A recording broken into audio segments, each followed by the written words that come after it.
아, 네. 안녕하세요. 저 이름은 허준이고요. 북한에서 왔습니다.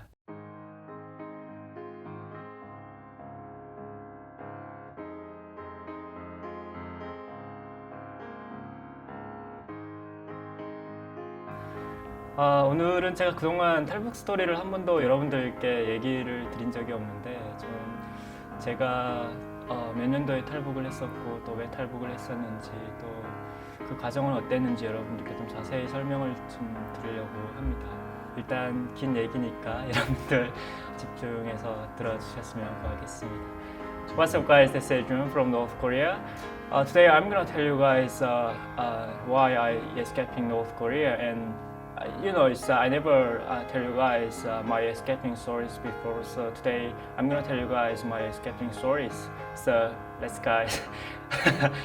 저희 고향은 함경북도 청진입니다. 이제 청진 바로 옆에 있는 바닷가 마을에서 제가 태어났고요.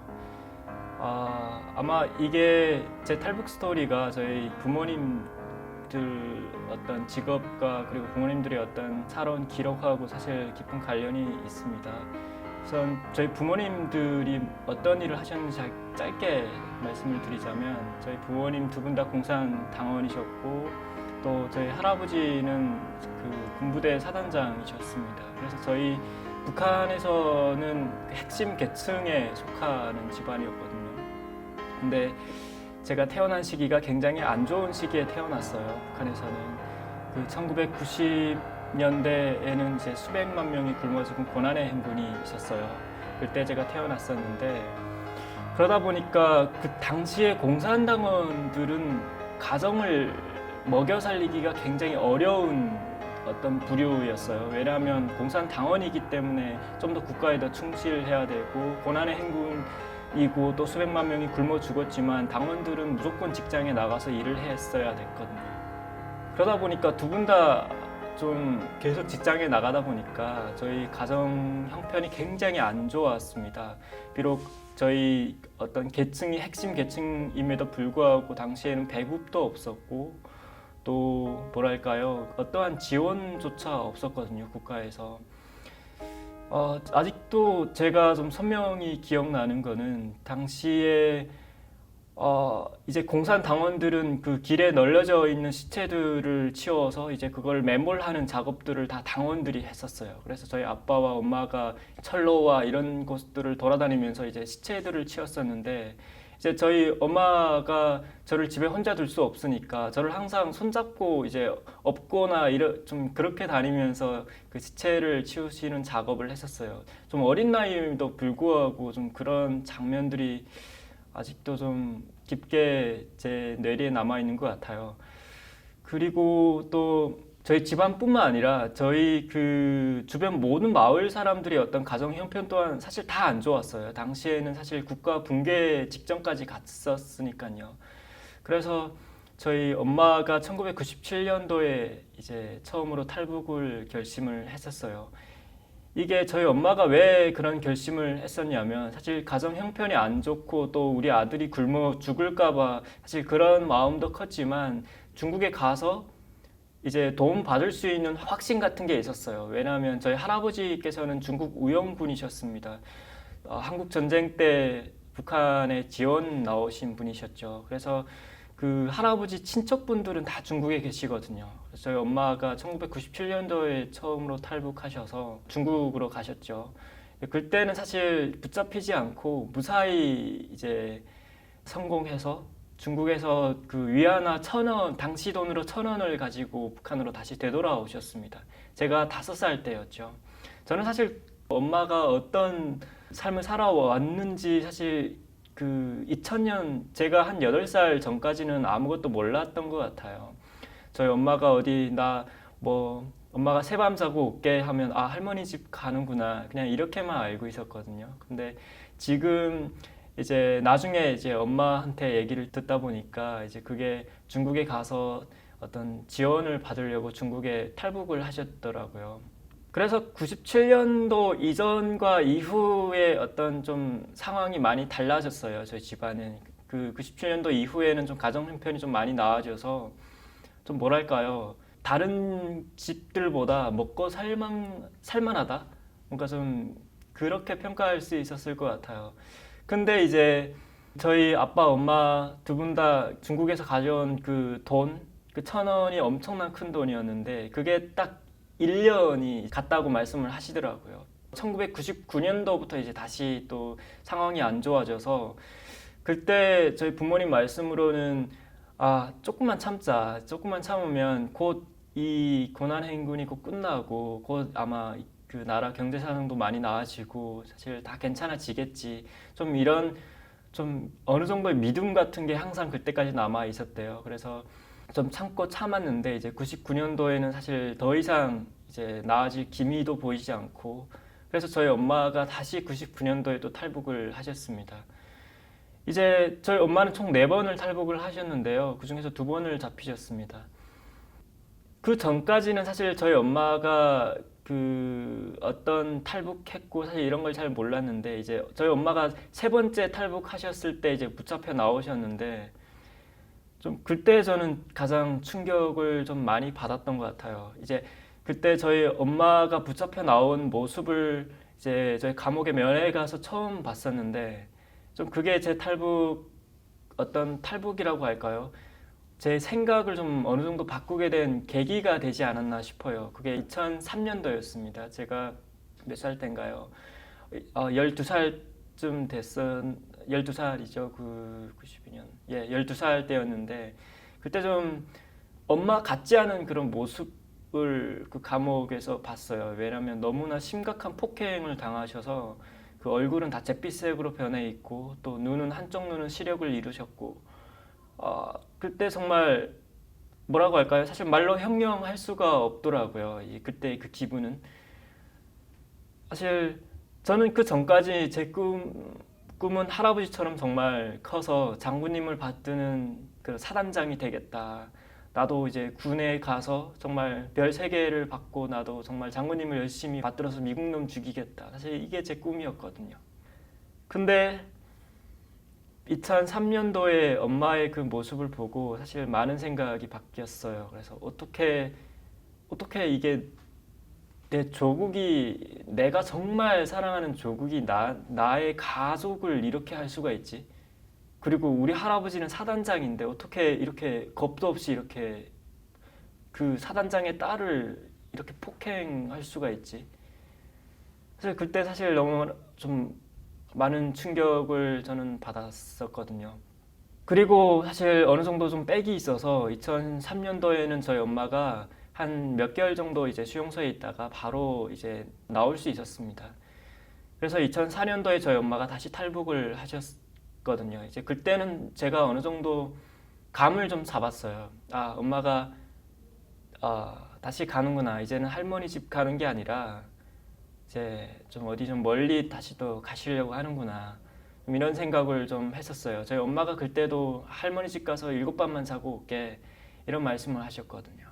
근데 믿지 않았어요. 근데 사실 같이 가겠단 말을 그때 저는 하지 못했던 것 같아요. 왜냐하면 엄마가 어디 가시는지도 사실 잘 모르고 또 그 좀 뭐랄까요. 그때 당시 저는 아버지의 어떤 그런 케어를 좀 많이 받았기 때문에 저희 아빠는 독실한 공산주의자셨거든요. 그래서 뭐랄까요. 저도 사실 어느 정도 국가의 배신감 이런 게 좀 들긴 했었지만 아빠랑 같이 살고 싶은 그런 마음이 그때 당시에는 많이 좀 컸었습니다. 근데 이제 2004년도에 저희 엄마가 이제 4번째 탈북을 하시고 나서 1년 정도 좀 흘려서 이제 2005년도가 됐어요. 저는 중학교 1학년 때였죠. 그때 14살이었는데요. 사실 그때 좀 제 인생에서 좀 많은 고민을 했던 때가 아닌가 싶어요. 왜냐면 엄마가 없이 이제 새엄마가 있었는데 사실 좀 여기서 말하면 중이병이라고 해야 될지 모르겠지만 좀 많이 스스로가 좀 안정되지 못한 그런 감정을 많이 가지고 살았던 것 같아요. 왜냐하면 집에 들어가기도 싫고 또 뭐 학교 가기도 싫고 사실 이런 좀 뭐랄까요 좀 많이 좀 방황했던 시기였거든요. 그때 좀 그런 생각을 좀 많이 가지고 있었는데 그 2005년 가을이었죠. 이제 가을날에 그 학교에서 이제 수업 다 마치고 집으로 가려고 하는데 이제 남자 두 분이 찾아오시더라고요. 너희 엄마가 저기 3시간만 가면 기다리고 있다. 근데 저보고 이렇게 말씀을 하시니까 그래서 저는 엄마가 돌아왔구나. 사실 그때 저는 좀 잠깐 섬뜩했던 게 뭐냐면 다시 지금 감옥에 붙잡혀 있는 건가? 난 지금 다시 또 면회 가야 되는 건가? 저 이런 생각을 좀 많이 했었거든요. 그래서 좀 걱정 반 혹은 또 기대 반 좀 가지고 이제 그분들 따라서 갔었는데 차를 타고 한 3시간이 아니라 한 대여섯 시간을 가더라고요. 전 그게 국경인 줄을 아무 생각 없었어요. 저는 그게 내가 지금 국경 앞에 서 있구나 이런 생각조차 못하고 어디 동네 남대천인 줄을 저는 알고 있었거든요. 근데 알고 보니까 그게 두만강이더라고요. 그래서 14살 때 처음으로 이제 그 군인들 등에 업혀서 그 강을 건넜습니다. 강을 건넌 다음에 다 설명을 해주시더라고요. 이제 너희 엄마가 우리를 보냈다고. 이제 브로커인 거죠. 그래서 너는 이제 곧 이제 중국 주중 한국 대사관 이제 담장을 넘게 될 거다. 이제 그런 말씀을 잠깐 하시더라고요. 그분들 따라서 베이징까지 갔어요. 베이징에서 제 기억으로는 한 8일 정도 있었는데 그때 좀 많은 충격을 받았던 것 같아요. 저는 그런 세상을 태어나서 처음 봤었고 가장 이해 안 됐던 거는 도로 옆에 가로등이 다 켜져 있다는 게 사실 제 상식으로는 이해가 안 됐어요. 그리고 도로에 차가 막힌다는 것도 사실 이해가 안 됐거든요. 베이징 시내에서. 너무 충격받아서 와, 어떻게 내가 지금까지 들었던 거는 내 조국 말고는 사실 그렇게 잘 사는 나라가 없다. 뭐 이런 사실 교육 같은 거를 정말 계속 꾸준히 들었었는데 사실 그게 다 거짓말이더라고요. 제가 지금까지 듣고 배우고 저희 아빠가 계속 그렇게 누누이 말씀하셨던 게 사실 다 사실이 아니더라고요. 너무 충격받았어요. 그래서 태어나서 일주일 연속으로 쌀밥을 그렇게 먹어본 적은 전 처음이었어요. 태어나서 처음이었거든요. 사실 일주일이었지만 그때가 아마 제 인생에서 가장 행복했던 때가 아닌가 싶기도 해요. 왜냐하면 볼거리가 너무나 많았고 사실 너무나 사람들의 어떤 생김새라던가 이런 것도 너무나 신기했었고 사람들이 머리가 다 노랗게 염색한 사람들, 택시 그렇게 막 몇십 층씩 되는 그런 높은 빌딩들 사실 다 너무나 신기했으니까 사실 그 보는 것만으로도 어떤 제가 그 긴장감이라고 할까요? 이런 게 좀 덜 했던 것 같아요. 2005년 이제 12월 초였어요. 그게 이제 어느 날 갑자기 자고 있는데 이제 공안들이 한 수십 명 다 쳐들어오더라고요. 그때 당시 그 브로커 집에는 한 16명 정도의 그 탈북자들이 우리 같이 있었어요. 그래서 이제 곧 있으면 중국 주중 한국 대사관 담장을 넘을 거다. 왜냐하면 그때는 탈북하는 루트가 대부분은 다 그 중국에 있는 한국 대사관 담장을 넘는 그 방법밖에는 별로 없었어요. 물론 뭐 내몽골 쪽으로 이제 가시는 분들도 있지만 굉장히 그건 또 더 위험한 방법이기 때문에 이제 중국 공안이 몇십 명이 쳐들어와서 이제 전기 곤봉으로 그냥 마구마구 다 쓰러뜨리더라고요. 물론 저 같은 애들은 건드리지는 않았어요. 대신 바닥에 엎드려라. 그냥 그 조선족 통역관이 그렇게 그 중국인들 공안들이 얘기를 하면 바닥에 엎드려 그냥 이 소리만 계속 반복을 하더라고요. 대신 어른들은 정말 죽도록 그 전기 곤봉으로 패더라고요. 이제 그게 이제 12월 5일 날이었어요. 제 생일이 이제 12월 7일인데 그 5일 날에 이제 중국 공안에 잡혀서 베이징에서 한 3시간 정도, 3시간도 아니었어요. 그냥 한두 시간을 취조를 받고 바로 단동이 어디냐면 그 신의주, 북한에 있는 그 신의주 바로 맞은편에 있는 그 하나의 중국 도시예요. 그 단동에 있는 그 공안으로 바로 저희가 넘겨져서 이제 12월 6일 날에 단동에 저희가 도착했습니다. 거기서 이제 중국 공안들이 또 한 짧게 신문을 하고 12월 7일 날에 제 생일날에 이제 새벽에 북한에 있는 보위부 요원들이 다시 한 수십 명이 건너와서 이제 신분 확인 걸치고 수갑을 다시 중국에서 채워진 수갑 풀고 북한에서 가져온 수갑을 다시 채워서 단동 대교를 저희가 건너갔죠.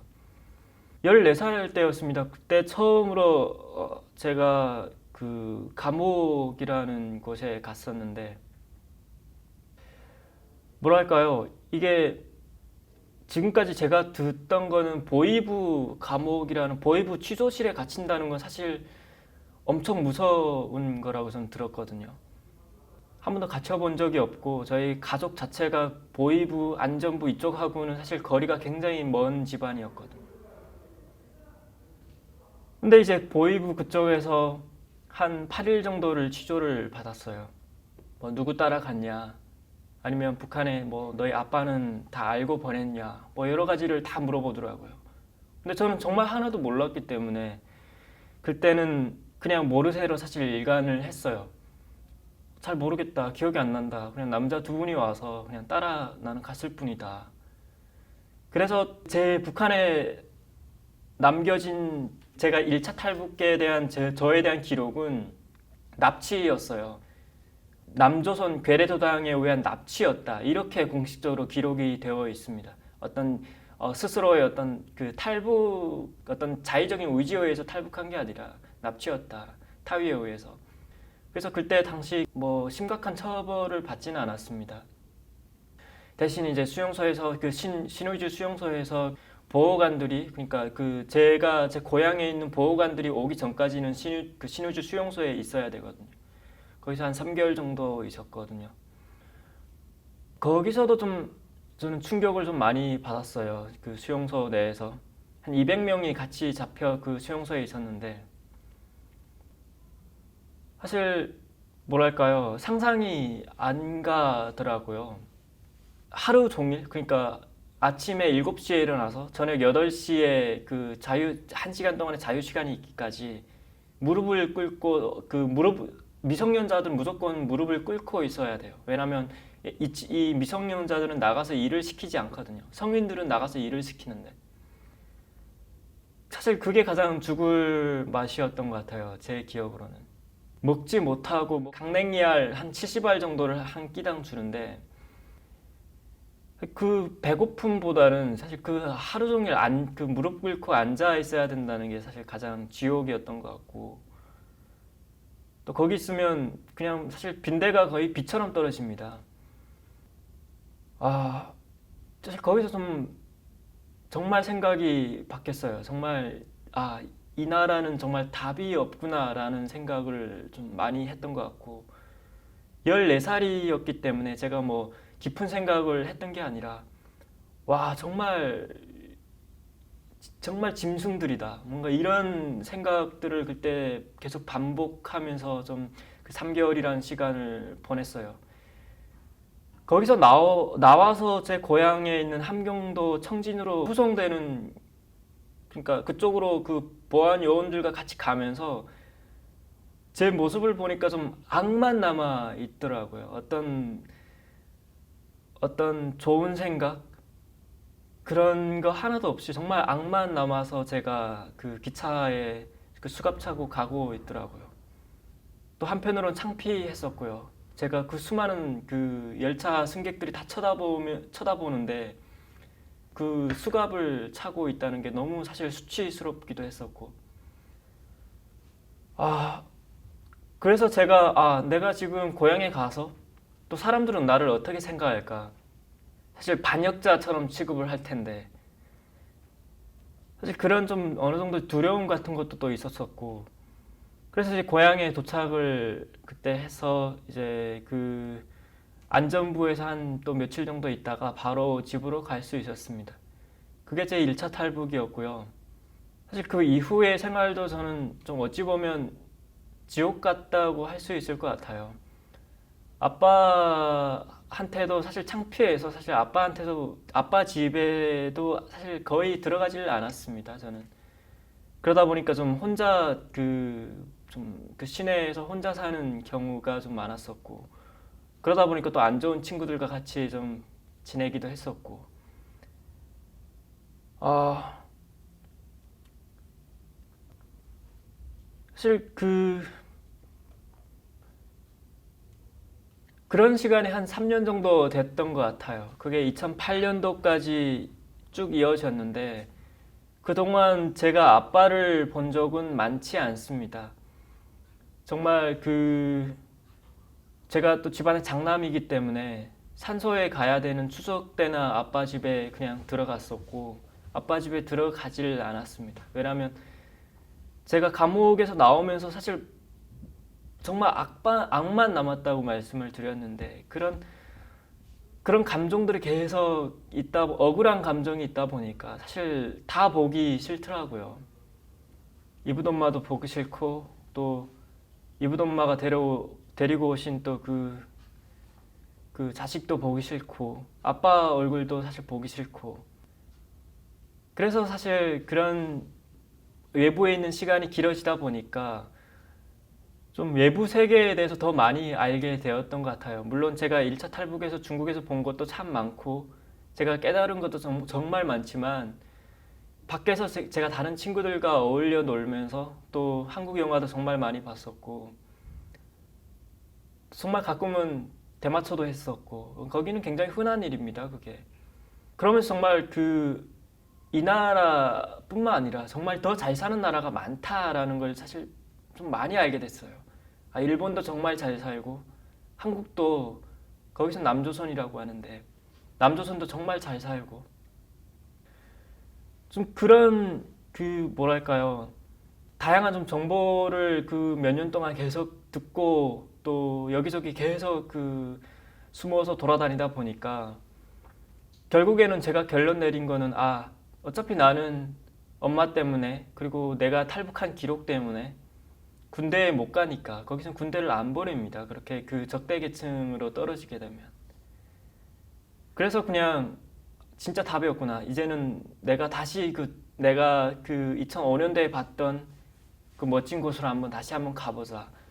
이런 생각을 좀 계속 했던 것 같아요. 그게 2008년 봄부터 그런 생각을 많이 했었는데 저희 큰 이모는 밀수업을 하고 계십니다. 그래서 저희 엄마랑 저희 엄마 연락처를 가지고 계세요.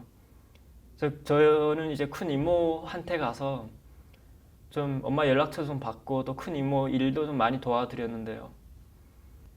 이제 그러다가 이제 2008년 그때 9월 달이었거든요. 9월 달에 처음으로 제가 직접 그러니까 저희 큰 이모가 밀수업을 하시니까 브로커 이런 분들을 잘 알고 계시는데 이제 제가 큰 이모 일을 도와드리다 보니까 브로커들을 이제 만날 일이 굉장히 많았어요. 제가 직접 따로 그분들한테 나 여기 가야겠다. 나 엄마한테 가고 싶다. 그때 처음으로 이제 2008년 9월에 그분들한테 말씀을 드렸어요. 그리고 나서 그분들이 오케이 그러면 좀만 시간을 좀 가지고 좀 기다려라. 그동안 좀 정리할 거 좀 정리하고 준비할 것도 좀 준비하고 좀 그래라. 그래서 한 달 정도를 기다렸어요. 2008년 10월 달에 이제 전화가 오더라고요. 오케이 준비됐다. 시내로 나와라. 청진 시내 어디 수남시장에 있는 어디 모퉁이에서 만나면 어떤 사람 기다리고 있을 것이다. 그렇게 말을 하더라고요. 오케이. 그러면 내가 그때 갈 테니까 대신 아빠한테 잠깐 다녀오겠다. 이 말 한마디 남기고 그냥 큰 이모의 집에 있는 자전거 한 대를 제가 몰래 타고 이제 아빠한테 갔었어요. 그 자전거를 제가 팔아가지고요. 그때 한 14만 원 정도를 북한 돈으로 받았었는데 이제 아빠한테 그 돈을 사실 다 드렸어요. 왜냐면 제가 어차피 탈북하면 북한 돈이 필요 없으니까.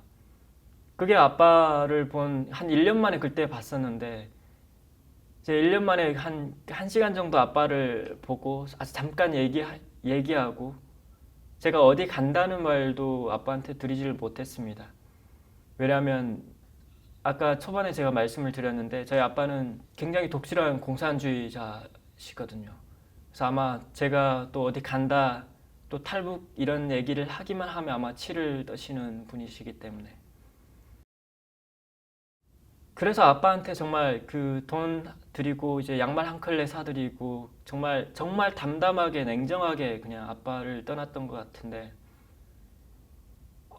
뭐랄까요, 이게 고향을 떠난다는 게 사실 그 당시에는 좀 깊은 생각을 못 했던 것 같아요. 근데 이게 고향 한 떠나고 한 며칠이 딱 되고 보니까 정말 후회되는 부분들이 좀 많더라고요. 아빠한테 이 말을 했어야 됐는데. 우리 뒷집에 정말 나랑 친한 친구가 사는데, 나랑 인민학교를 같이 다닌 친구가 있는데 걔한테도 인사를 못 했네. 정말 우리 엄마랑 친한 분, 우리 가정이 정말 어려울 때 저희 밥 계속 챙겨주시던 분도 계셨는데 인사도 못 드렸네. 정말 여러 가지 후회가 정말 많이 남더라고요. 뭐가 그렇게 성급했지라는 생각도 정말 많이 들었고, 이제 그런 후회를 좀 지금도 많이 하고 있는데, 좀 더 정중하게 고향과 그리고 아빠와 좀 이별을 했으면 좀 어땠을까? 그럼 좀 덜 후회스럽지 않았을까? 그런 생각이 지금 많이 남습니다. 어,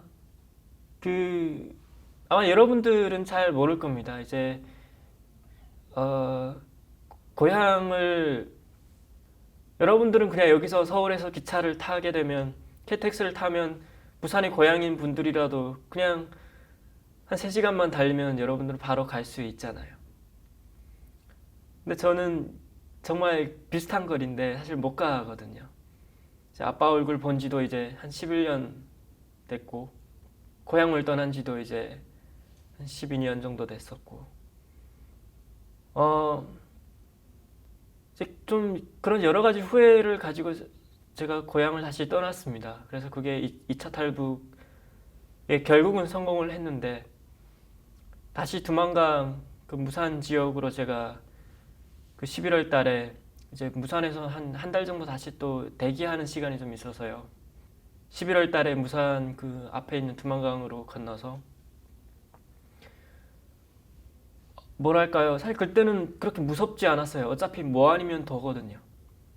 어차피 지금 잡히면 성인이기 때문에, 당시 17살이었으니까 다시 뭐 감옥에 갈 거는 뻔했고 정말 끝이거든요. 두 번째이기 때문에 정말 뭐 아니면 더였어요. 그래서 정말 아무 생각 없이 그냥 앞만 보고 달렸던 것 같아요. 강도 정말 아무 생각 없이 정말 담담하게, 무서움, 이런 두려움, 뭐 총 맞지 않을까 이런 생각도 별로 없었어요. 그냥 뛰자, 저기 앞에 불빛 보이는 저 중국 쪽으로 뛰자, 그냥 이런 생각만 가지고 뛰었어요.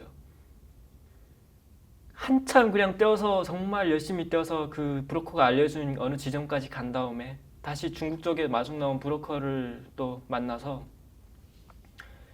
그래서 상하이로 바로 갔습니다. 이제 저희 친척 그 할아버지 쪽 그 외가 쪽 친척분들이 다 상하이에 살고 계시기 때문에 이제 상하이에 가서 거기서 좀 안전하게 좀 있었던 것 같아요. 그분들 보호 아래 정말 공부도 정말 열심히 했었고, 중국어 공부랑 영어 공부를 집중적으로 했었는데 그분들이 계속 학원 데려다 주시고, 또 그러니까 일거수일투족을 다 함께 했어요. 그래서 굉장히 좀 안전하게 제가 2년 동안을 그쪽에서 좀 공부를 하면서 좀 더 한국에 대해서도 좀 공부를 했었고, 또 한국말도 좀 공부를 했었던 것 같고, 왜냐하면 거기서는 조선족 이런 사람들이 별로 없기 때문에 그냥 중국인이거나 혹은 한국인인 것처럼 행동을 해야지, 조선족인 것처럼 행동을 했다가는 사실 좀 발각되기 십상이거든요. 그래서 그게 한 2년 정도 시간이 흘려서 2010년 겨울에 다시 제가, 이제 2010년 12월 달이었죠. 그때 다시 한국에 가기로 이제 딱 확정이 돼가지고, 사실 그거는 뭐 탈북하는 어떤 두만강을 넘는 그 과정만큼이나 위험하지는 않았지만 그것 또한 사실 위험하긴 했습니다. 왜냐하면 다시 국경을 넘어야 되니까, 다시 메콩강을 넘어서 라오스와 태국 국경을 넘어야 되는 일이잖아요. 그 메콩강에는 중국 공안 그 국경 수비대 배들이 계속 다니거든요. 저희가 레이더에 잡히지 않기 위해서 그 메콩강에서 카누를 타고 그 태국까지 바로 쭉 내려갔습니다. 중국 그 광주에서 조금만 가게 되면 이제 메콩강이 나오는데요. 그 광주에서 이제 그 메콩강 그쪽에서 이제 그 하류 쪽으로 쭉 한창 내려가게 되면 이제 태국의 한 도시가 나와요. 그쪽에 도착한 때가 제가 2008년 겨울이었죠. 이제 겨울에 도착해서 이제 다시 태국 그 경찰에 그 인수인계된 다음에 또 태국 경찰이 다시 또 유엔에 또 넘겨지고 또 거기서 한 대기를 한 2개월 정도 걸렸던 것 같아요. 결국엔 이제 2011년도에 제가 한국에 왔죠. 이제 사회에 나와서 사실 아무 생각이 별로 들지 않았었습니다. 그때는. 왜냐하면 이미 상하이에서 한국에 대한 좀 많은 것들을 제가 알고 배우고 또 보고 제가 그쪽에서 지냈기 때문에 뭐 한국이 되게 신기하거나 이런 감정보다는 그냥 그냥 내가 마지막으로 정착할 곳에 왔구나. 이곳이 그냥 내가 이제 죽을 때까지 살 곳이구나. 그냥 그런 생각을 가지고 제가 그 국가정보원 버스를 타고 신문 받으러 아마 갔던 기억이 나는데 지금 사실 돌이켜보면 뭐랄까요, 그렇게 아픈 기억도 아니라는 생각이 듭니다. 왜냐하면 제가 겪은 경험이 사실 모든 사람들이 경험할 수 있는 경험은 아니니까, 또 제가 살아온 인생이 그렇게 긴 인생은 아니지만 사실 많이 배웠다고 생각합니다. 그 극한의 상황 속에서 제가 생존하는 법, 혼자서 살 수 있는 방법, 총 맞지 않는 법, 잡히지 않는 법, 사실 여러 가지 방법을 배웠던 것 같아요. 그게 사실 지금 제가 한국에서 살아가는데 많은 도움이 되고 있죠. 왜냐하면 여기 생활도 그렇게 녹록지는 않습니다. 물론 국가에서 집을 주고 돈을 주고 정말 감사한 부분들이 굉장히 많습니다. 하지만 사실 그런 물질적인 것이 다가 아니잖아요. 우리가 느끼는 어떤 심리적인 어떤 상태, 또 사람과 사람을 만나는 데 있어서 사실 엄청난 상처 같은 것도 자본주의 사회에서는 많이 받잖아요. 근데 사실 제가 경험했던 것들이 그런 상처를 좀 덜 받게끔 하는 데 좀 많은 도움을 주는 것 같아요. 뭐 이 정도쯤이야 뭐 이런 생각을 항상 하게 되고, 탈북을 2번 했는데 뭐 내가 저거를 못하겠어, 좀 이런 생각을 항상 가지고 살고 있습니다. 그래서 어찌 보면 좀 누군가는 아마 이런 생각을 할 것 같아요. 뭐 가족을 그렇게 냉정하게 버리고 오는 게 정상적인가? 그게 너무 잔인한 일은 아닌가? 제 유튜브 댓글 중에도 이제 그런 사람들, 그런 글들을 남기는 게 많습니다. 너는 여기서 지금 편안하게 따뜻한 온돌바닥에서 지금 배 붙이고 잘 때 너희 아빠가 지금 어떤 생각을 하고 있는지 상상해봐라. 뭐 이런 글들도 있거든요. 하지만 그런 것 같습니다. 이게 우리가 누군가의 인생을 위해서 사실 몸바칠 필요는 없다라고 저는 생각을 합니다. 내 인생이 가장 중요하니까 결국 내가 잘 사는 게 가장 중요한 거지, 누군가가 나한테 정말 엄청난 헌신을 했다고 해서 내가 그 사람의 인생을 위해서 다시 똑같이 희생할 필요는 없다고 저는 생각을 하거든요. 굉장히 냉정한 생각이고 정말 피 없는 생각이라고 생각하실 수도 있을 것 같아요. 근데 최소한 저는 그냥 그렇습니다.